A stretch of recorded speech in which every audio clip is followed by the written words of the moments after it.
Okay, so the last podcast we ended right about here, and I'm just going to go through some other slides really quickly. I think for the next chapter, when we get into chapter 7, I'll be doing more of an overview of the chapter rather than walking you through each of the slides. So let's just finish up what we have that I wanted to get through here. The next part that I kind of wanted to cover with you guys is measuring stereotypes, prejudice, and discrimination. You know, we think about social psychology and we think about, um, how to apply what it is that we're learning. And so if we're aware of prejudices that exist and if we're aware of discrimination, how do we tap into it? How do we start to measure some of that? Um, and then how can we use it? If we know it's there and we know it exists and we're able to measure it, then how might we be able to use it? And prejudice is a tricky thing because, as you've seen, some of it's subtle, some of it is more overt. So the task of measuring it can be quite difficult. What I posted online for you guys to see is the implicit association task, the IAT. This was tied into your homework too. Obviously, the book talks a lot about it. But the video I posted in week 10 for you to check out and look at. And it is a way to measure implicit prejudice. Implicit because you're not even aware that you have it. It operates outside of your conscious awareness. Um, and it might just be your reaction time towards something. It may be just a thought that you have that crosses your mind. It's very quick.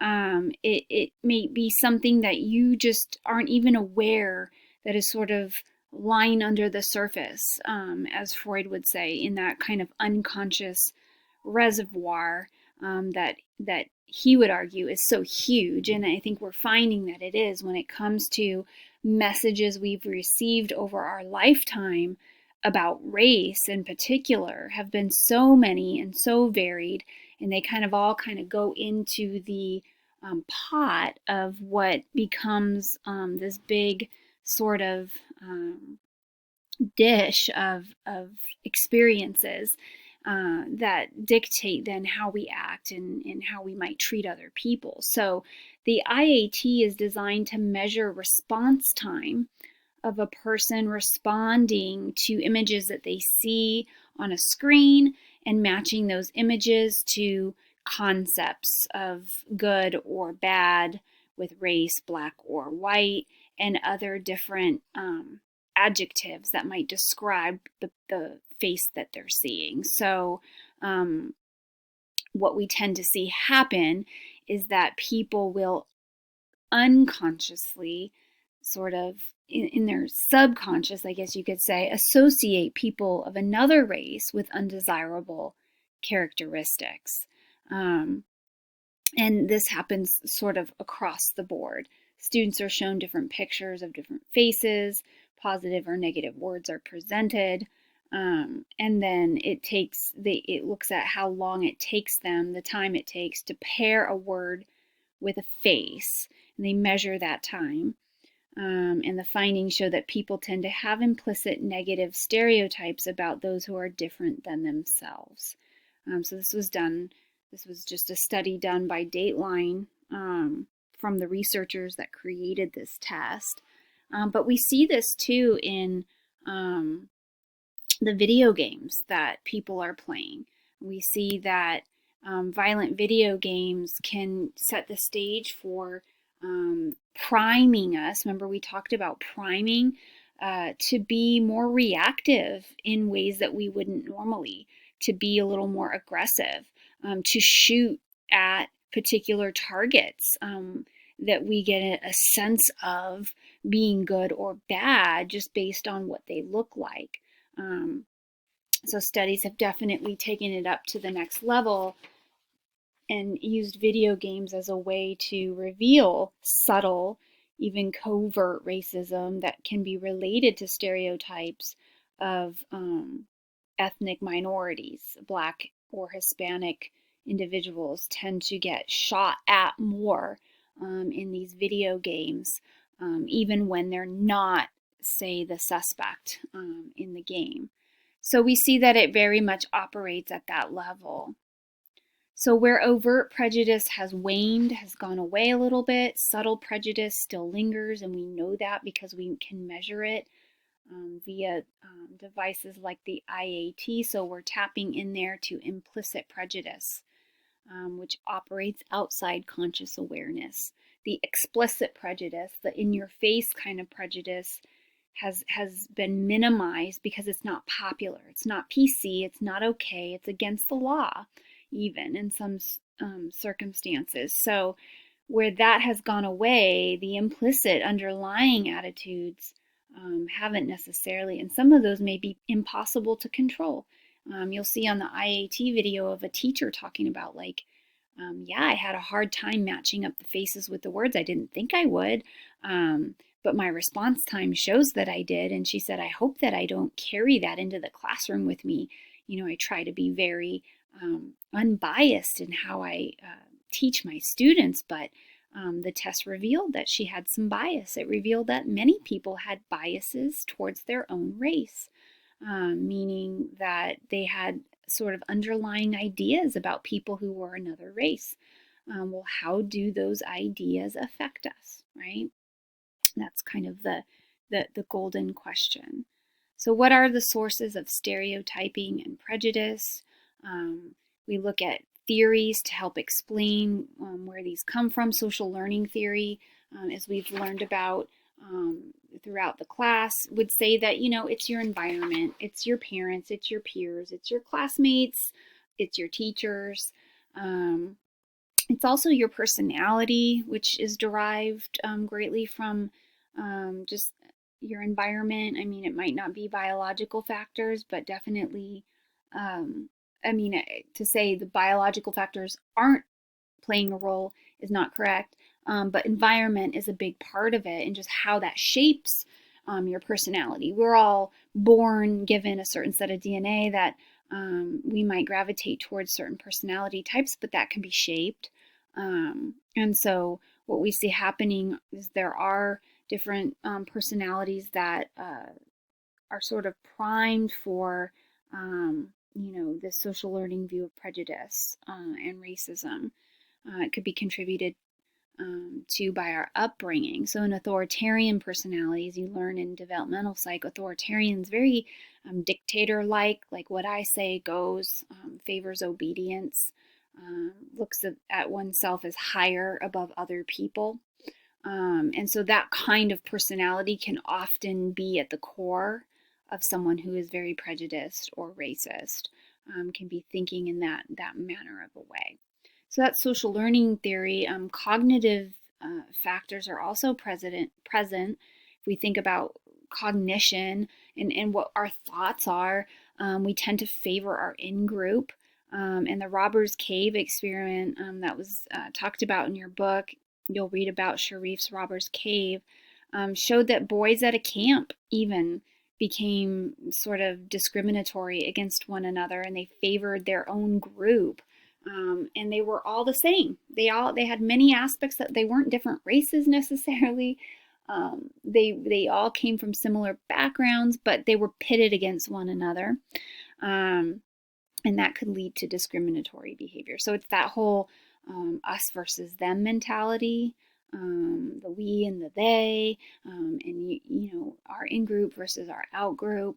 But over time, that study showed that the groups could come together when they had to work together. So when they were given cooperative tasks where they had to get along to achieve a goal, they were able to work together a little better and eliminate some of those prejudices. So you'll want to read about that in your textbook. Other cognitive factors are out-group homogeneity, the thinking that all those people in that group are all the same. So my out-group, the people I don't identify with, I tend to clump them all together and see them as all the same. I don't recognize their unique differences. A great example of this would be Asian. We tend to clump all sorts of diverse Asian cultures into just one. There's Thai people, there's Chinese, there's Japanese, there's Taiwanese, but we tend to clump them all into the Asian category, and we lose a lot of individuality when we do that. Well, this is outgroup homogeneity. We tend to perceive members of an outgroup as more similar and homogeneous to one another than members of the in-group. And then what we do with our in-group is we see each other as so radically different. Oh, we're all so unique. We place way too much emphasis on how unique we are.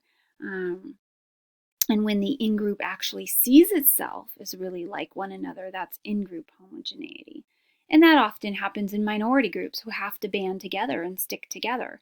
And they start to really realize their commonalities because they come from a common viewpoint and are sort of fighting a common enemy, which can often be that outgroup. But the unfortunate part of that is it can lead to in-group favoritism. We can tend to then stick only to our in-group and fail to appreciate differences of the outgroup. We also have different motivational factors for why we might be prejudiced or racist. Realistic group conflict theory focuses on just, when resources are scarce, we're going to pit ourselves against one another. No time to see that better than right now when we're going through this COVID-19 sort of epidemic. What we're seeing is competition for resources, and you're going to see people clump together, favor their in-group, and go against their out-group, as we saw in the Robbers Cave area, right? So other sort of motivational factors might be your status within your group can affect how you see others and how you treat others. Are you the underdog in your in-group, or are you the leader? Leaders have more power. Underdogs don't have as much power. Underdogs might try to gain acceptance or approval by doing what they think the leader wants. So this could lead to attitudes that might not be consistent with one's own, just to favor the in-group and receive favor from the in-group. When we are experiencing deprivation of resources, this is when the ugly comes out. And we think, we're missing out. Oh, someone's getting more than me. Someone's having more opportunity than me. They're being favored. That's unjust. And so what often happens is people are left feeling unhappy because they think the out group is going to fare better than they will. And this could be why affirmative action has so many opponents, because this is exactly what's happening there in that kind of scenario. So if you're in my in-group, there's a higher expectation that I'm going to get along with you. I have more patience and grace with you when you're in my in-group. If you're in the out-group, not so much. This can set the stage for conflict because we're starting off with attributions, thoughts that are already biased and potentially negative, all because we don't share the same group experience with the out-group. When you're in a group, one really important thing is that you're understood, right? We all want to be understood. When you're with an out-group, you're already starting off on unequal footing where you may not feel understood or heard. You don't share the same experiences as that out-group member. And so as adults, we kind of lose that childlike curiosity of wanting to understand others and their experiences. When we're kids, right, that someone is different and we ask them more questions, we pay a little more attention, we listen to them, we want to get to know them, we're curious. As adults, we lose that and we kind of cut ourselves off from that process. We keep to our own in-group. We don't necessarily open ourselves up to being friends with others who are not like us, and we get too comfortable with our in-group, and we feel that that's the only place where we belong. Okay, so other than that, there's some attributional explanations. The fundamental attribution error we learned about, how we explain other groups' behaviors in terms of internal dispositions. They acted that way because that's just how they are. And we don't do that with ourselves. So that, again, can contribute to the bias we have against others in the out-group and have that negativity. So I just really want to zone in on Crash. Make sure you watch that movie and complete that worksheet. There's a ton of stuff there that's related to everything that we've covered in lecture. that I think will be helpful for you guys in understanding these concepts and these terms. So check that out. It's on the main page for week 10. Okay, thanks everyone.